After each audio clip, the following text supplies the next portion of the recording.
হরে কৃষ্ণ বন্ধুরা, কেমন আছো? আশা সকলে ভালো আছো, সুস্থ আছো। শিব গোবিন্দর কৃপায় আমিও খুব ভালো আছি। তোমাদের কাছে নতুন ভিডিও নিয়ে হাজির হলাম।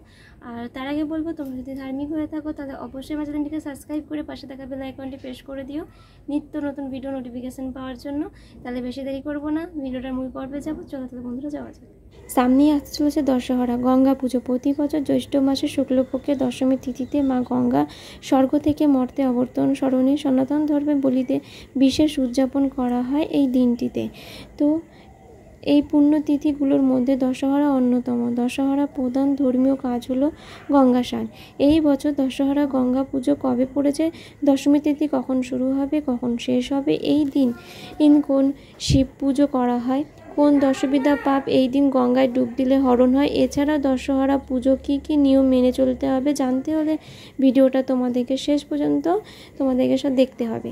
এই বছর দশহরা গঙ্গা পুজো পড়েছে। দশহরা তিথি শুরু হবে 4 জুন 2025 বাংলা 20 জ্যৈষ্ঠ 1432 বুধবার রাত্রি 11:58 থেকে শুরু হবে।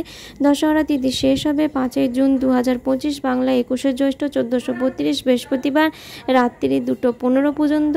আর দশহরা দিন শুধুমাত্র গঙ্গা দেবীর পুজো নয়, সেদিন দেবাদিদেব মহাদেবেরও পুজো করা হয়। গঙ্গা উত্তাপন প্রভাবে পৃথিবীকে ধ্বংস না করে সেই দিনই মহাদেব তার জটাতে ধারণ করেছিলেন দেবী গঙ্গাকে। পরে পৃথিবীতে মাথার বক্ষে সমশীলভাবে এই গতিতে ধীরে ধীরে জটা জাল থেকে প্রবাহিত করে তাই এই দিন শিব পুজোর দিনও রয়েছে। তো এই দিন শিবলিঙ্গের গঙ্গা জল দিয়ে অভিষেক করলে মহাদেব খুবই প্রসন্ন হয় এবং ভক্তের মনস্কামনা পূরণ করে থাকে। এই তিথিতে বিশেষ ফল পাওয়া যায়।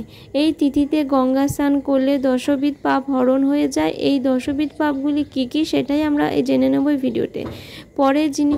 পরের জিনিস হরণ ও হিংসা বা প্রাণী হত্যা, অবৈধ প্রণয়, দেহগত পাপ, পরনিন্দা, অহংকার, মিথ্যে কথা বলা, ভুল কথা বলা, পরে অনিষ্ট চিন্তা করা এবং মিথ্যের প্রতি আসক্ত মানসিকতা ভাব, মানুষকে জানতে অজান্তে সব সময় এই পাপ করে চলেছে। তবে এটা ঠিক যে শুভ কর্মে অশুভর বিনাশ আর পুণ্য কর্মে পাপের ক্ষয়। মনে করা হয় এই সব কিছুই পাপ। পুজো অর্চনার কিছু নিয়ম, সমস্ত পাপের ক্ষয় হয়। এই দিন কোন নিয়মগুলো মেনে চলতে হবে। এই দিন অতি অবশ্যই গঙ্গা স্নান করতে হবে। 10টি ফুল, 10 রকমের ফল ও 10টি প্রদীপ গঙ্গা দেবীর কাছে প্রজ্বলন করতে হবে। গঙ্গা জলে স্নান করার পর গঙ্গা জলে কাঁচা দুধ অর্পণ করতে হবে। গঙ্গা স্নান করার পরই গঙ্গা জল দিয়ে শিবলিঙ্গের অভিষেক করতে হবে।